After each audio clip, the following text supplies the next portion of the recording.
This is the Newsload.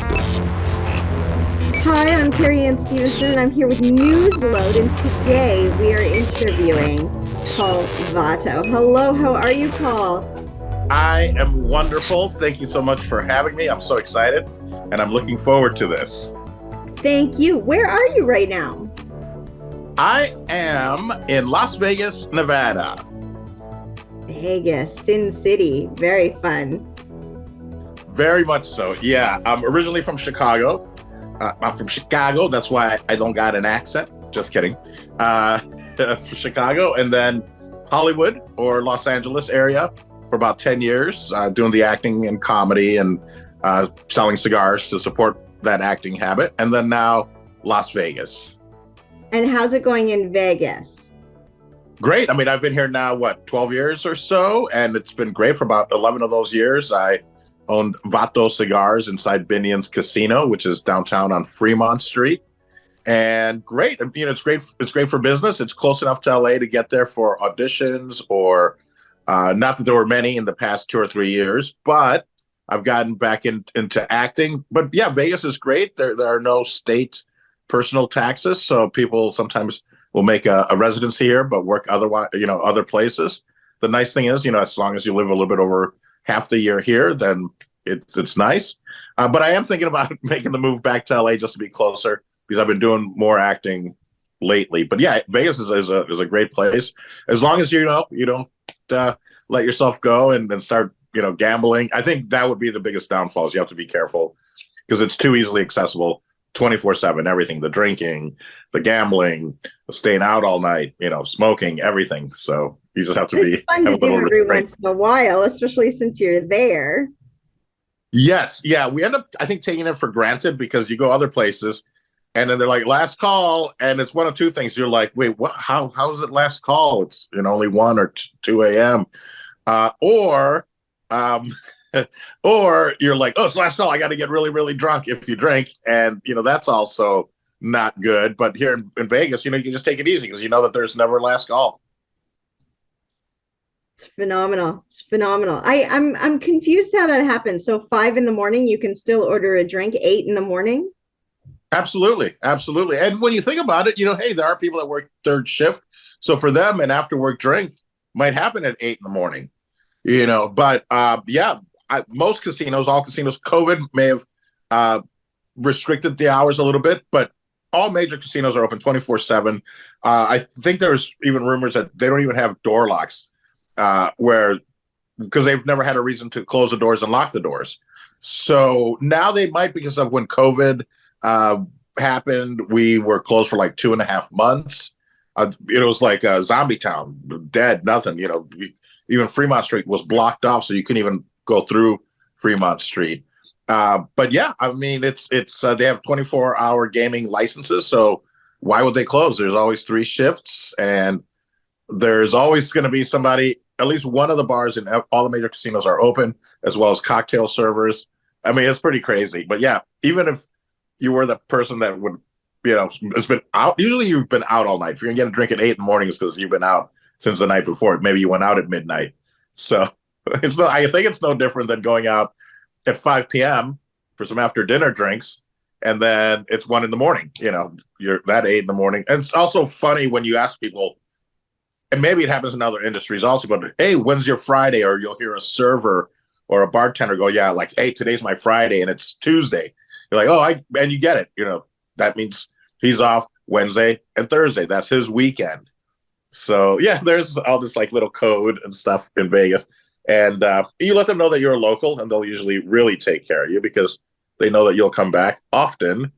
If they do, not that they don't take care of tourists, but locals, I think a lot of times will get a little bit extra special treatment because they know that you know what's going on.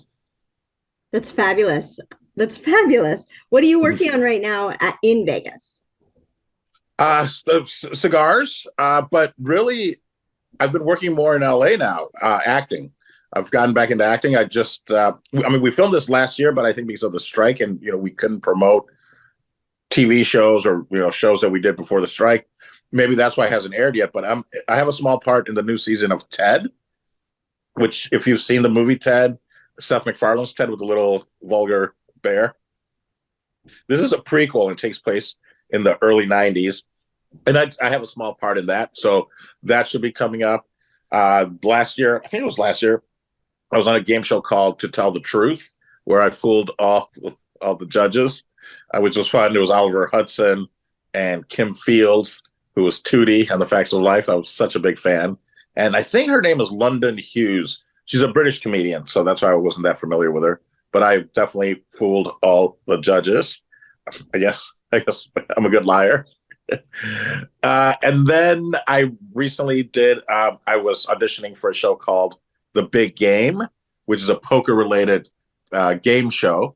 And I can't really divulge much of that because that just happened. But shout out to Poker Stars for a wonderful couple experiences that they're going to use me on some of their social media.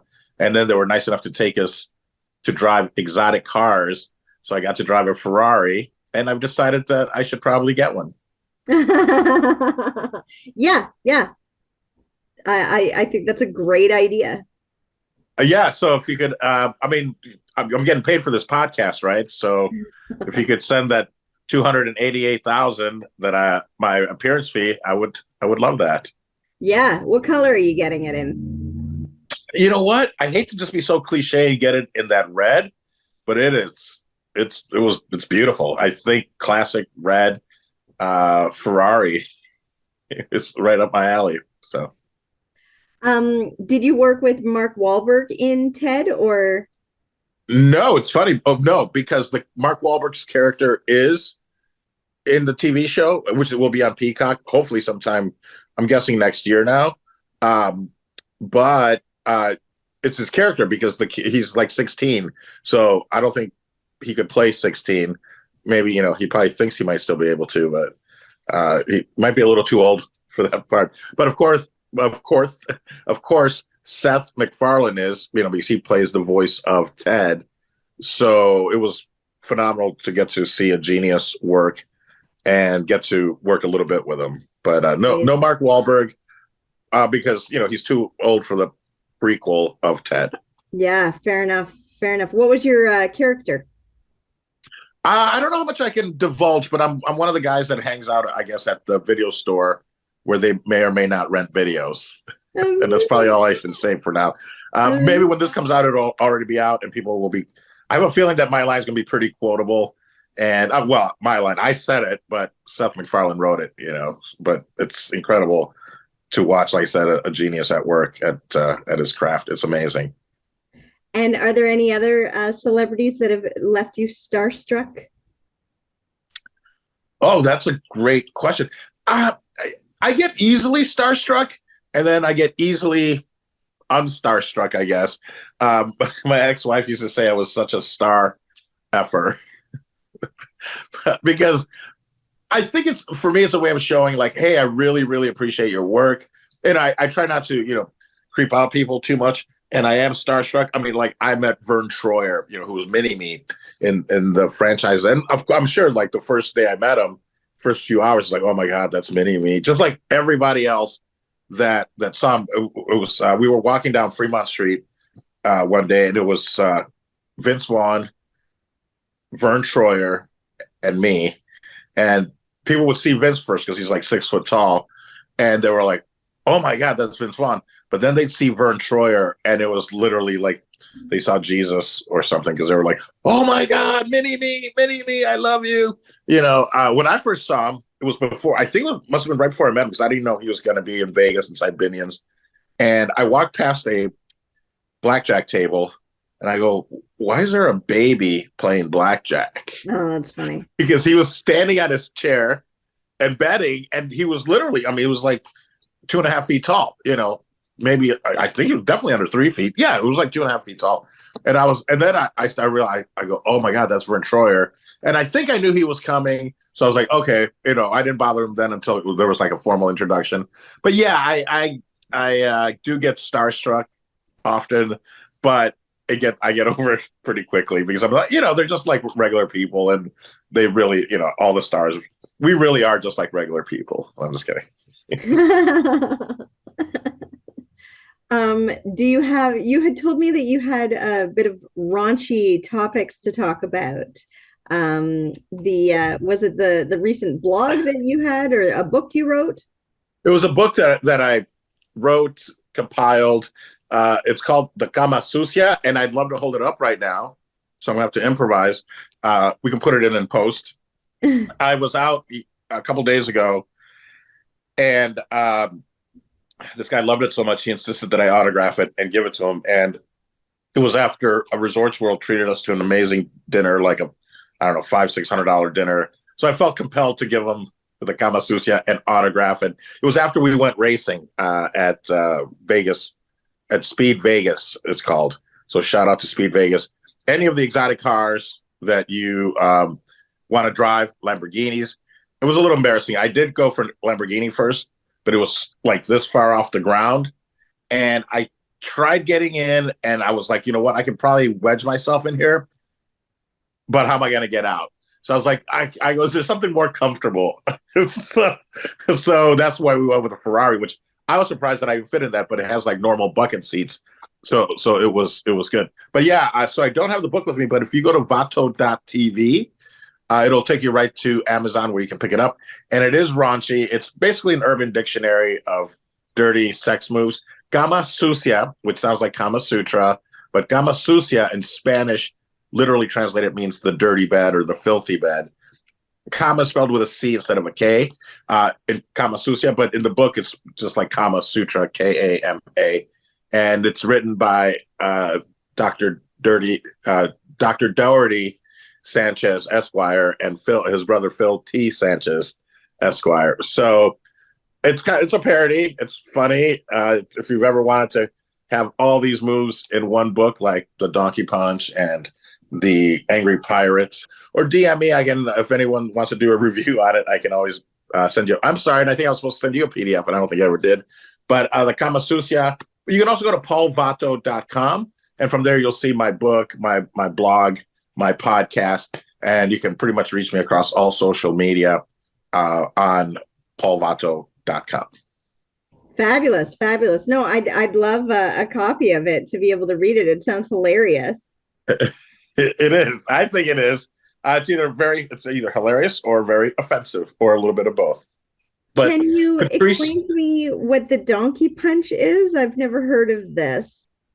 Disclaimer: maybe don't really do it because you don't want to go to jail. But that's when you're making love to your partner from behind, and just as you're about to climax, you hit them in the back of the head so that they tighten up, and it just intensifies the orgasm. Okay. Yeah, I don't want to punch. That doesn't sound like fun to me. No. It might not be. It might not be. And you may not like your partner much after that. Yeah, like in the whole situation, getting punched in the back of the head doesn't sound like a good time. Yeah, but it tightens it up, and it makes it better for your partner. You shouldn't be so selfish. For the taker, not the person giving the punch gets the everything. Just reward. That's funny. Have you had any have you had any crazy fans or anybody getting offended or saying anything horrible to you? No, but people have said horrible things to me and about me, but I've gotten used to it. And it was because a video that I did went viral. This was like maybe 15 years ago. And it was a commercial for Netscape Navigator where I photocopy my butt and I fall into the copier, but it was shot like through security footage. So people thought it was real. And a lot of them, some were like, no, that's a sketch from Saturday Night Live. And others are like, no, that's from Matt TV. And then others were like, no, this is real. And others are like, it's not real because you can hear audio. But it was shot like black and white through security footage. And it was a commercial for Netscape Navigator. But when I put it up on YouTube after it debuted and came out, it was maybe just at the beginning of YouTube. So I don't know. My version probably has like 50, 60,000 views, which isn't a lot in the YouTube world. But the comments were, Americans are so stupid. This, look at this guy. All he does is eats donuts and photocopies his ass. It was relentless.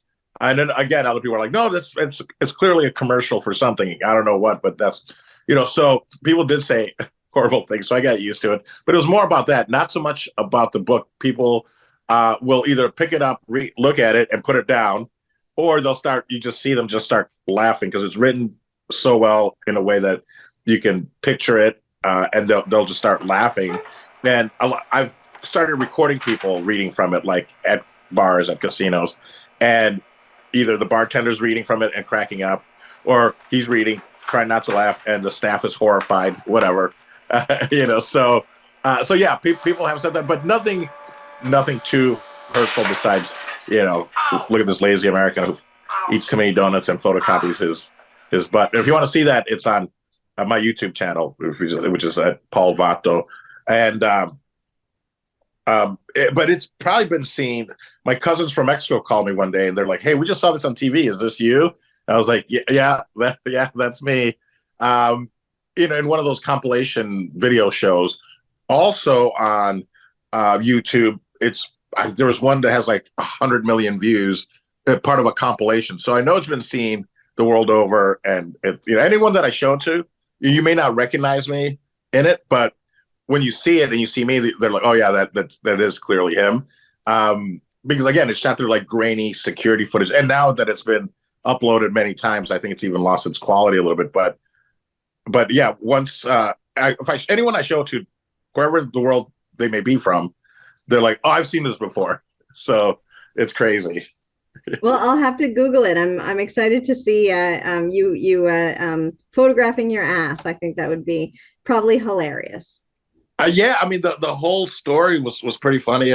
I got booked on it. It took longer to go through wardrobe, showing up a week or two earlier whenever we did wardrobe.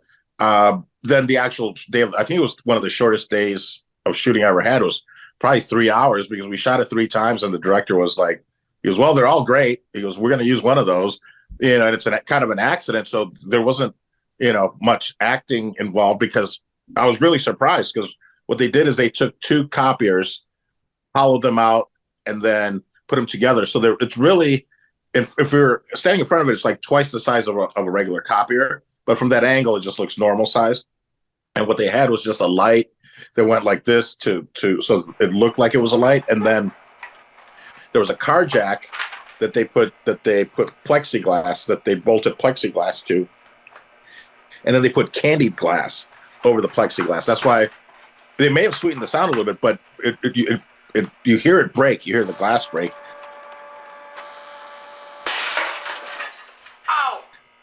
And because I remember going, "Can that cut me? Well, should I be worried?" And they're like, no, it's candied glass.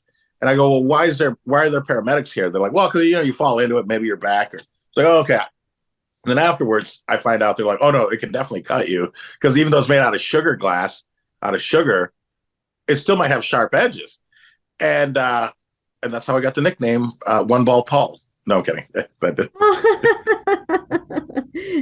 So it didn't cut me, but I could have. I could have definitely cut. You didn't get cut. Okay. But okay, so this sounds like a very almost embarrassing situation. So it's your butt, but do you have, crotch cover? Well, the shirt that I was wearing, it was like a white shirt with a tie, shirt and tie, no coat, shirt and tie, covered everything. Because at first I just put my pants down, and I don't know if you could maybe see my underwear, but then I know that for the second or third take, he was like, "Hey, would you mind dropping everything?" And I go, "You can't see anything, right?" They're like, "No, the shirt covers it." I'm like, "Yeah, okay, I don't mind." So but other people have made it funnier, and I've done it as well. They've added, the funniest one I saw was like on a TV show, was they pixelated it. So it looks like you can see my crotch, but they pixelated it out. I put an eggplant emoji over that area, but you can't see anything, but we made it look like you can.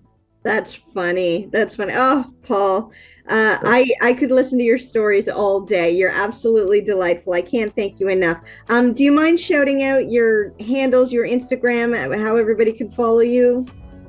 Pretty much everything is at Paul Vato. The easiest, I think, is if you go to paulvato.com, and way at the bottom, it's links to all of my social media. And normally I'd say reach out on Instagram, but for some reason I'm locked out, and it's this circle of I don't remember my old password, and so I can't reset it. It says ask Instagram for help. There's no way of asking Instagram for help. So I've tried it all, hasn't worked. But if you go to paulvato.com, also my podcast, Paul Vato Presents, which is at paulvatopresents.com. But paulvato.com will take you to everything. Vato.tv, which is my book, paulvatopresents.com, which is my podcast. And all of my social media links are there on the bottom. And feel free to reach out. Amazing, amazing. And if you could just do one more thing for me, if you could say it loud, say it proud, I love Newsload. That sounds dirtier than my book, but okay, here we go. I love Newsload. Thank you, Paul. I hope you have an amazing day. Thank you for having me. Bye-bye. Bye. This is the Newsload.